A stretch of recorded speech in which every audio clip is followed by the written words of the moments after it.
You're live.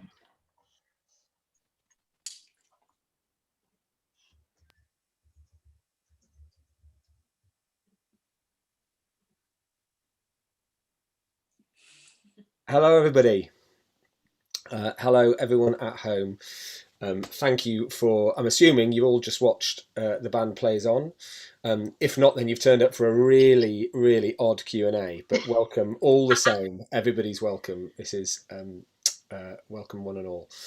I'm going to introduce all of these wonderful performers who you've just been watching. We have Anna Jane Casey, Jodie Prenger, Mamuna Mamon, Sandra Marvin, Jocasta Armgill, Celebrity Squares, this, isn't it? And we have our wonderful writer, Chris Bush. Hey, Chris. Hey. We're going to ask a few questions and of each other, actually, because we're all kind of figuring this out as we go. But I'm going to start with you, Chris, if I can ask you, where did this come from? How did this start? No, I think it came from you going sort of, can you write me a show and you've got 2 weeks to do it, I think. It's not entirely true.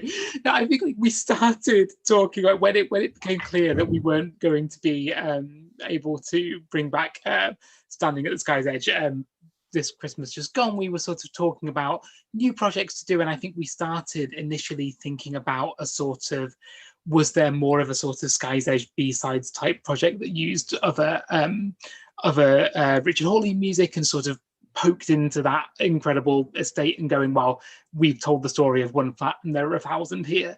And then I think we sort of wanted really to expand that world a little bit further, actually, not just beyond the confines of Park Hill, but also in terms of going, yes, you know, God knows there were enough Richard Hawley songs to fill 7 musicals, but actually there is such a hugely rich seam of music in the city that it just felt like a really phenomenal opportunity to look back at some of those really, really iconic acts and artists that have come out of Sheffield, and maybe to sort of partner those up with some stories of, little bits of Sheffield history, both the more familiar and hopefully the slightly less known sides of the city as well.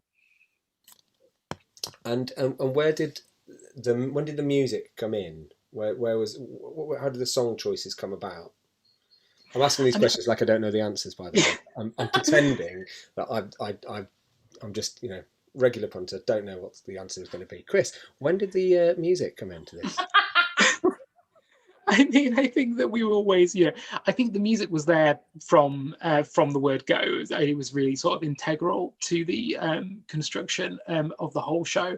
And I think partially born from a sort of stylistic choice to sort of not do just another monologue show, which can be absolutely fantastic, but to try and take the confines of distancing and lockdown and everything else, but still do something that felt very sort of alive and very dynamic. And then, but also to sort of, I guess, go for this kind of gig theatre vibe where at the very most, the music might sort of provide a sort of tangential reference to something that we've heard in the story, but they're not intertwined in the way that you would in a traditional book musical, which I mean, was partially an artistic choice, and also I think partially a practical choice of having to write a show before the songs were licensed and sort of figure out things slightly on the fly. And I was really keen to get a real sort of chronological spread of the last sort of 50 years or so, I suppose, slightly longer than that. So we start in the 60s with Dave Berry, and then we come right up to the 2010s, I think, with Slow Club. So it feels like we're really doing a proper span rather than just fixing ourselves in a particular era, as the stories from the show do as well. Chronological spread, but definitely not geographical spread. Absolutely not a geographical spread. In Sheffield. We're also joined now by Anthony Lau, who co-directed this show with myself. Hi Anthony, how you doing? Yeah, very well, thanks. Sorry, I've been watching you guys on my TV whilst waiting for this to come on, which has been a really weird experience. But you're actual people as well as being, off the telly. So this is my first press night from my own sofa. how about you, company? What was it? What, have you just watched it? Have you been watching it? Yeah. Um, Watched it and uncontrollably sobbed, and then realised I'm comfy because I'm wearing my tracksuit bottoms and my top off. It's just a really weird experience, but so just joyous, just really, wasn't it, girls? Yeah. Oh God, it was just very emotional to watch, because I think we did it in such a short amount of time, and we all connected so quickly, I think, because of that, because we kind of lived and breathed this project for 3 weeks. So to see it all come together was just, really overwhelming in a wonderful As we were way. watching it as well, the WhatsApp group was going mental. Yeah. You look amazing. You look fabulous. It was hilarious. But yeah, really moving, because we'd all done our own work on our own things, and obviously we'd watched other people in rehearsal, but to watch it through the camera's eyes, through an audience's eyes, Yeah, exactly. very different. AJ, you've worked. How many times you worked at the Crucible now? Is it 7? This was my 7th. Yeah, this was my 7th production. Wow. What is it like? What were the differences in approaching this? Which, I mean, obviously there's no people there, but There's no what's the people in it. Crucible like without people in it? Do you know what? It's such a brilliant building. I mean, when was it first put up? I mean, are we 70s? Is it a 70s? 70. This is the end of this year will be our 50th birthday. Of course 71. it is. No. So it's a 50-year-old building, but it doesn't at all feel cold or empty or in any way dead, even though there were no people in it as far as audience was concerned. What I found really lovely is when we'd finished filming the piece that we did, there's the section, if you watch the show tonight, when we all stepped over and we bowed, when we actually did that live, they had to cut it very quickly because everybody broke into tears, me especially, because I'm a big drama queen and I'm perimenopausal and I cry at everything. But the lovely thing was some of the big hairy ass crew boys who I've known for years were like, that was really moving. Full on men weeping, which is so lovely because theatre is such a connective art. It's something that you go and watch and you can feel what people are, when they're crying, when they're sweating, when they're breathing heavy through a song. And so that was what was the difficult thing of being in the building and not feeling that connection for an audience. But at the same time, the building is never dead because it's got life in it. It's a brilliant building. That's why I keep going back. In fact, I said to Rob Hasty when he said, would you like to consider doing this piece? I said, Rob, I'll come up and clean the toilets. I don't care. I love that building. And I would as well. Thank you, AJ. We won't take you up on that, at least. I'm sure she'd be very good at it. She's good at everything else. Hey, our cleaning staff are absolute A-team. They're brilliant. They are. We don't need AJ Casey. Thank you. You stay on stage. Sandra, you've also worked here before. What's it like coming to work in? It's obviously it's a very Sheffield piece. What's coming to Sheffield like? You're not far away, are you? In Leeds? Yeah, I'm up in Leeds at the moment. I found it quite unnerving. Like the square right in front of the theatre, there's always such a buzz and it's such a sociable place, and the theatre as well, it's such a hub for the community, and there are tea dances. The last time I was there's tea dances and people just popping in to get their tickets or sitting in the cafe having coffee. And like AJ said, it was just strange, the stillness of it all.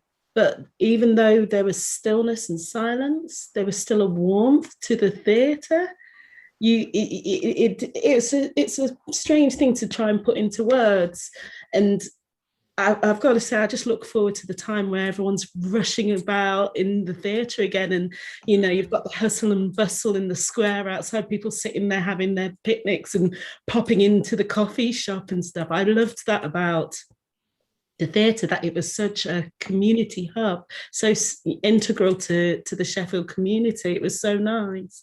So yeah, I was so grateful to come back. I love the theatre, same as AJ. I love the theatre there so much. The people, the family that are in that theatre.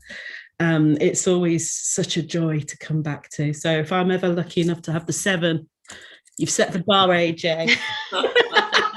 We all know what we're eating for, girls. Moon, last time you were here, you were Standing at Sky's Edge, working with Chris, and you've worked a few times with Chris recently, with on shows that have a musical element.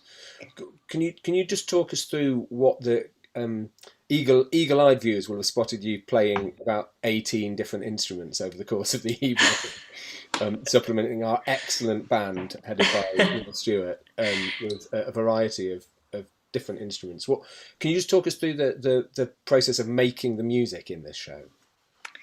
Yeah, I mean, I think what was really lovely about Will's process, and me and Will worked together on Sky's Edge as well, is that he's extremely collaborative, and he trusted me he came with some amazing arrangements, but he also let me kind of play around with that. So that was really lovely to be able to kind of have the bones of what he wanted and then build on it. And I guess he just kind of presented, he's like, oh, I have this idea for this piece of music. What do you think? I'd be like, yeah, let's give it a go. But the best moment was when he was like, oh, yeah, I really want a harmonium, and the best I could get was this little toy. And I was like, I've got a harmonium. And he's like, what, really? You do?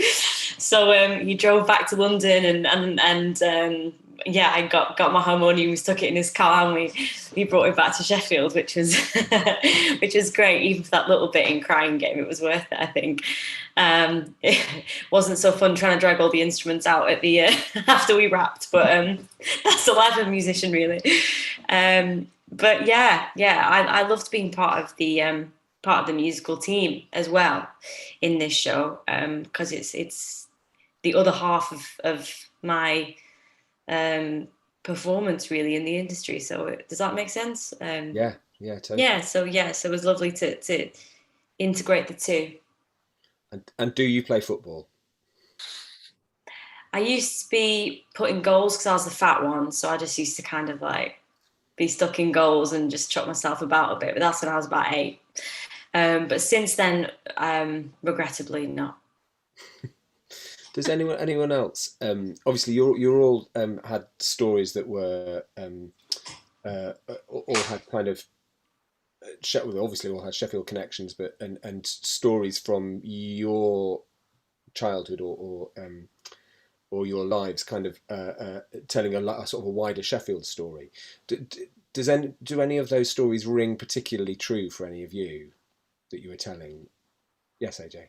I'm that old. I remember Threads being on. I remember 1984 and Threads being on and talking about it in the playground. This thing about there's a nuclear bomb dropped in Yorkshire. I'm from Manchester originally, but don't tell anyone, but Sheffield's my favourite.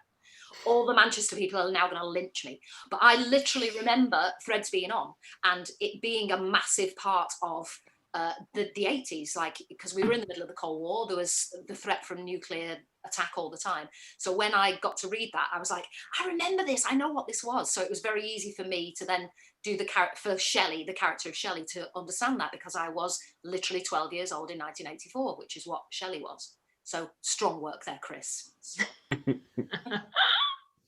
I resonated a lot with Arctic Monkeys, really, because that was my adolescence. So getting to sing it was brilliant, although I don't think I could ever do Alex Turner justice. But he that album especially, I just remember being on the school bus and listening to it. So it was really nice to be able to get in touch with that and sing that song. You all did a very good, I don't know if it was true, but you all did a very good job of looking like you'd got this, when we were allocating the numbers, you'd got the song you most wanted. I'm not gonna test you now and ask you if that was true or not, but you all did. Yeah, a very good job. Jocasta, this was your first time working in Sheffield. Yes, first time at the Crucible, and I've been wanting to come and work here for so long, and hearing AJ and Sandra's stories of their experiences previously, I know that there's a buzz, but I don't feel like I missed any of that warmth. Like, for me, as a first experience, it was just brilliant. Like, everyone from, the cleaners to to all of you guys. Like, everyone was warm, everyone was chatty. I felt like I got to know so many people in the building, and especially under the circumstances, it definitely could have been a weird experience, but it was just brilliant. And what was it? Talk to us a bit about the process of rehearsing this. I mean, my memory of ours was sitting at a distance from each other in a rehearsal room watching videos of Neil Kinnock in 1990. Yeah, that was fun. That was a good day. Yeah, it was definitely unique. Like, I've never had a rehearsal process like this before. Like the other women, we just didn't see each other, when we were doing our monologues. So that was strange. And then we'd sort of come together for the musicals, and it was a lot of experimenting because, Will had worked with some of the ladies before and not others. So he was kind of getting to know our voices, and it was really creative and experimental and hard as well. Like, that sort of like squeezing every moment out of every minute. Week one, I definitely felt that. But it was great. And when we were rehearsing our monologues, there was, yourself and Chris, like, we went into such detail and such depth. At times it was overwhelming, but I think we got brilliant results. It was a great experience. Loved it. And Jodie, what was? Do you mind if I share? You just checked that the chickens had been sent out before you sat down for your press night. That must Literally be a first. Did have to mute myself because my dogs were drinking from the bowl. It sounded like I was in a water park. I'm so sorry. I'm totally judging this whole thing by my cats walking by my feet and my dogs have walked by 3 times, but I'm fine. What's been the experience of finishing a show, as in we performed it to an empty theatre and each other and filmed it, and then there's been a wait of 10 days from then till opening night. How's that feel as an actor? It's been a totally unique experience. Never before have I personally, don't know about you girls, been in a rehearsal room and had such a small amount of time to put something on. But again, the warmth that kind of emulated from the building, the people, the creative team, everybody in the hub that is the Crucible, you just felt really safe. And I think that's so beautiful, kind of putting on something that's so kind of vast when you watched it. But yeah, I've never experienced anything like this. So I just feel immensely proud that things like this can happen during this just frightful time. But yeah, very, very, very emotional. Yeah, really emotional. I really wish I didn't put a lash on because I've just glued it back on. I've literally just glued it back on. When you started talking, Rob, I was like, what? I've started crying. It's not even started yet.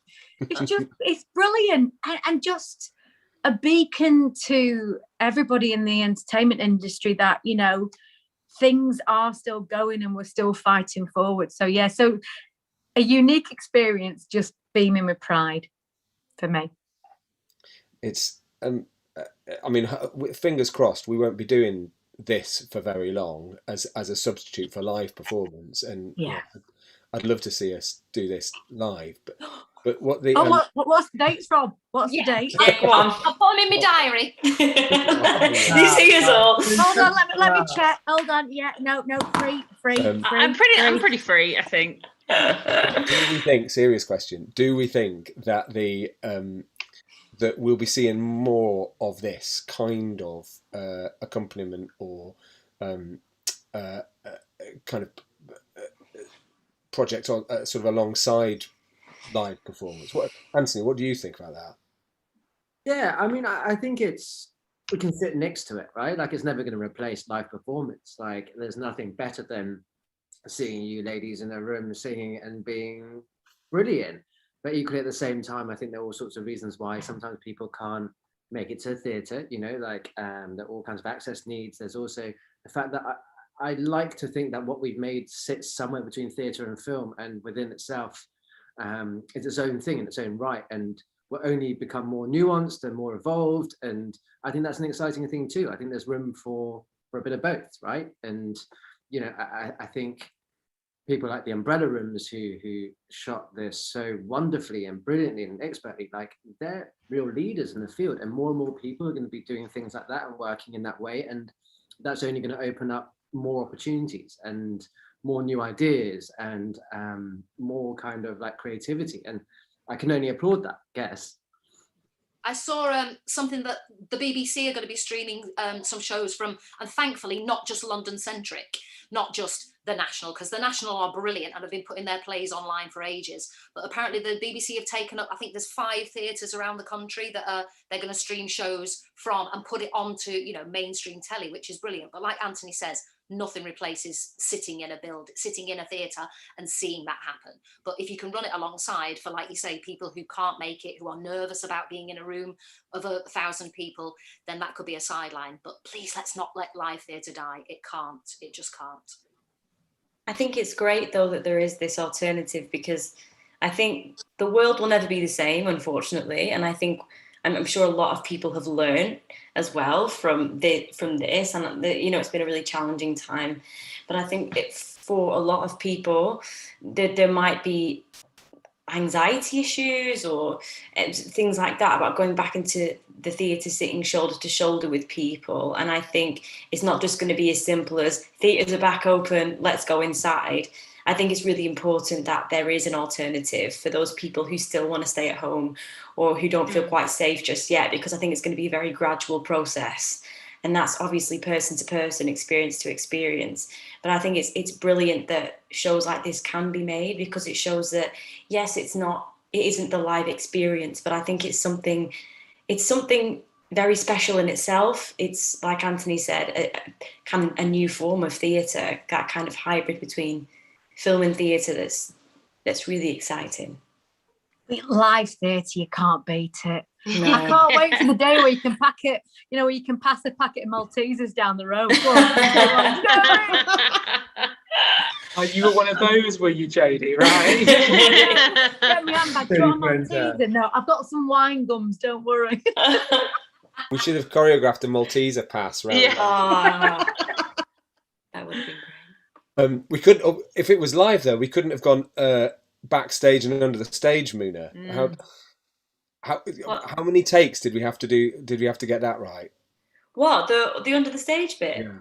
Do you know what? Surprisingly, 1. I think there's only 2. Sure, I think there was No, literally but 2. we only. Yeah, I think it was like, okay, sorry, 2. Yeah. I was trying to make myself sound better. 2. It was 2, but one was like a half take. But in terms of a full take, we only did 1, and I was like, oh my god! But I was going to say that actually, it was incredible. Everyone had like 20-minute monologues, and we did 2 takes, maybe 2-3 takes. Everyone absolutely smashed it. We got through it all in a day. All of that. I was just blown away by everyone, because everyone just really pulled their pants up and got on with it. It was brilliant. Muna, tell the story about what happened on your first pass when you were going. Wasn't something happening? Okay. So when I'm walking down the stairs, there was someone coming back up, one of the staff, I think, who was cleaning the building, and someone from Umbrella Rooms just like, you could just hear like a tiny, if you listen really, really carefully, you can hear a little scuffle in the background, because everyone inside going, get down. Like I'm walking down the stairs and people are just running away. That's showbiz, isn't it? It's very I was funny. half looking in the background to see if she was going to pop out though. On the back of the What? I was waiting for someone to come out and be like, Yeah. It was great. Chris, you didn't. Obviously, you didn't write that into the monologue itself. Did you? Were you surprised by some of the choices that the performers made in take? It's quite a specific connection, isn't it, between a writer and and an actor doing a monologue? Yeah, I mean, I think specifically for Muna, sort of full credit goes to Anthony for sort of figuring out that walk around. And as soon as Lisa said, yeah, this is what I think I'm doing, I was like, absolutely, yeah, 100%, that seems totally right for it. And I think it's, yeah, fascinating, particularly with Moon, it's because we were sort of making things in little pieces that none of us got to see that until this evening, really. At least, you know, with the other monologues, we could sort of sit at the back of the auditorium and get a sense of it. But with Moon, as it was, you know, yeah, half of it happens off stage. So none of us have really had that experience, which is so strange. But actually, I felt sort of really involved with the process, and probably because it was such a short rehearsal period that we were sort of making and filming it over 3 weeks, and you know, whereas on other shows I might come up for a couple of days, check everything's okay, go away again, you know, just sort of pop in. Actually being sort of physically present for the whole rehearsal process meant that I felt like really, really connected to it. And actually, I don't think there's any way that we would have been able to make this show at all were it not for having 2 directors and Will, our brilliant musical director, which meant that any given time 3 things were happening at once, because you had 2 monologues being rehearsed and then a band call going on, whatever, which meant that we sort of had that turnaround, and I would sort of float between. But yeah, no, I felt super connected to the material, but I hope that wasn't annoying at any point, because also, yeah, I think you really want to, as a writer, offer a script over and not sort of be the constant looming sort of presence over the back of the shoulder. You know, you need to give an actor permission to sort of find their own route into it and absolutely sort of make choices and bring out different sides. But yeah, I felt really sort of in this show in a really beautiful way. And I'm curious, which of the because when you first gave us a draft, all of these stories were sort of they're really, really well formed. Which came first? What was the sort of first in the... Which came first? Jodie's was definitely last. That was the last one that got written. I think Sandra's was the first one. The talking about Dale Dyke and Hillsborough. I think that was the first one that got written, probably alongside AJ's as well. I think the first piece, Bunker Baby. But yeah, I think I sort of nibbled away at all of them roughly. Yeah, I mean, I think that we sort of agreed that we definitely knew that we could make this show, and we had dates and we had the sort of money to produce it. And I think I got a green light to start writing it on something like the 14th of December with a first draft during the 4th of January. So, you know, they all came within a relatively short period, Rob. Blimey, forget Christmas then. Christmas. Sorry. We should probably let the good folk at home. We're all at home. I don't know why I said that. we should let the good folk watching this go back to their lives. But before we do, favourite moment or most memorable moment from people. What from the whole process? What's going to stick with you doing this? Can I go first? Yep, go Fastest buzzer first. I remember sneaking into the room of the rehearsal room the first time you guys sang Beginners together, and I remember just like kind of like not wanting to cry in front of Rob, not wanting to cry because I got a face mask on and that's not going to be good for my breathing, and just being like totally blown away by the idea of just being in a room with other people and just hearing like excellently talented human beings do what they're good at, you know? And that's the thing, like exercising their craft. And there is nothing more attractive than seeing a bunch of people being brilliant at what they do. That's me, over and out. Yeah. For me, it was the first time that Sandra did her Hillsborough Dale Dyke monologue. And I was so absolutely inconsolable that Callum, who's one of our assistant directors, because after Sandra's number, we then sing, we sing Crying Game. And I was like this. And Callum was actually going, AJ, you all right? And he nearly stopped the rehearsal because he thought I was having some kind of nervous breakdown, which I kind of was. So that'll stick with me, how moving Sandra's way of saying Chris's beautiful words. I was like, my Lord, I'm done. Woof. Yeah. You know, me, Sandra and Callum and Anthony had a really sort of beautiful afternoon where we took a sort of step back from, we got out of the rehearsal room very sort of safe and distance and masked up, but we took a little stroll around through the Wicker and through the Canal Basin in the city, in the city centre, and sort of tried to, we didn't get all the way out to Hillsborough, but we tried to sort of do a bit of the journey. And this is, you know, this is where the it meets the Don, this is Ladies Bridge, all those sorts of places, and rooting, you know, the sense of history that sits within the show was, I think, just a really powerful and beautiful moment, and sort of being able to share a little bit of my city, which is what I've tried to do with God knows how many plays at the Crucible now, but in a very, very personal and very direct way in that moment, with Sandra and with some of the company who weren't sort of as rooted in the city, felt just like a really beautiful thing. Sandra Marvy's got a hand up. Can I follow on from that? That day, what Chris has really kindly not said, I kind of hit the floor and had a bit of an emotional, I kind of cried for about 25 minutes instead of like rehearsing.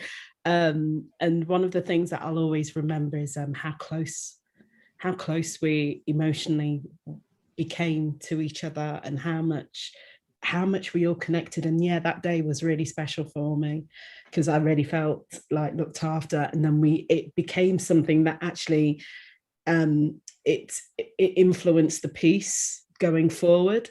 I learned more about the piece, not just from walking around, but actually hitting that place. I was able to put it into the actual piece.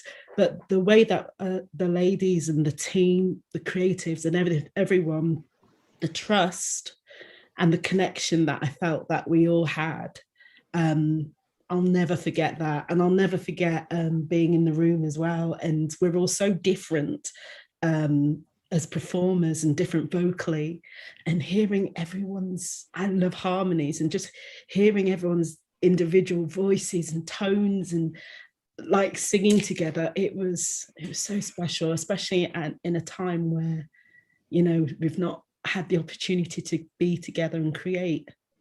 So there were so many special moments of just being together and sharing with each other that it meant a lot.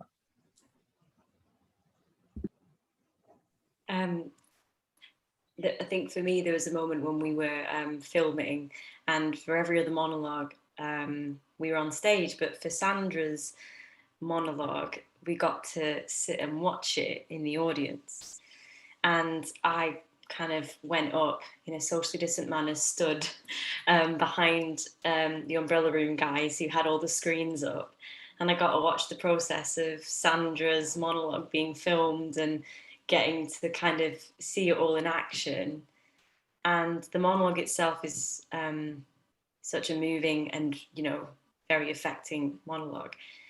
But also to kind of, to see the creation of it on screen as well was incredible, really. Yeah. Did anyone else get the chills when they heard the tannoy? I texted about 5 of my mates going, "Oh my God, I just had to call over the tannoy." I'm absolutely thrilled. You know, it was stupid, minuscule. Well, they weren't stupid, but there was one line, and this sounds very selfish, when you wrote, "These are my sanctuary," and that for me was the hardest thing to say in a room when we're all stood there, the whole team. Yeah. Because that's genuinely how it felt. And that was really tough for me to say without crying. But it was just, the tannoy, and then just kind of grounding the fact that we were all there in that room creating something that, you know, we can all go away and treasure forever. So yeah. I think mine was, we only did it once together in the room as like a full piece. Yeah. And at the end of that, I mean, it was rough as old boots, really. Like, you know, it was the first time we sort of, you know, tried it together. But that was a really special moment for me, because up until then, you know, me personally, I've just been focusing on, you know, learning the lines and, you know, the hammies, and not really thinking, I'm back. I'm in the rehearsal room. Like it was just, I felt like everything just got lifted, and I was like, oh, this is what we do. You know, it felt that was it for me, definitely. The end of that first and only little run we did. Well, thank you all for sharing those, and thank you What's all. yours? What's mine? Yeah, Rob, come on, what's Yeah. yours? We're not leaving you out. Well, this moment's pretty. I mean, you know, there were lots, and we were enormously gifted and blessed at this time to be able to make a piece of theatre again together.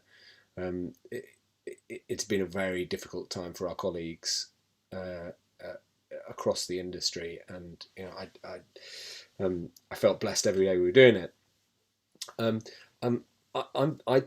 I feel, I don't know, this moment is pretty special, being able to sort of see all your faces having just watched the show. That's not something that, because normally we all come off stage after a press night and everyone's sort of, I don't know, we're all heading to the bar actually, aren't we? Gets drunk, yeah.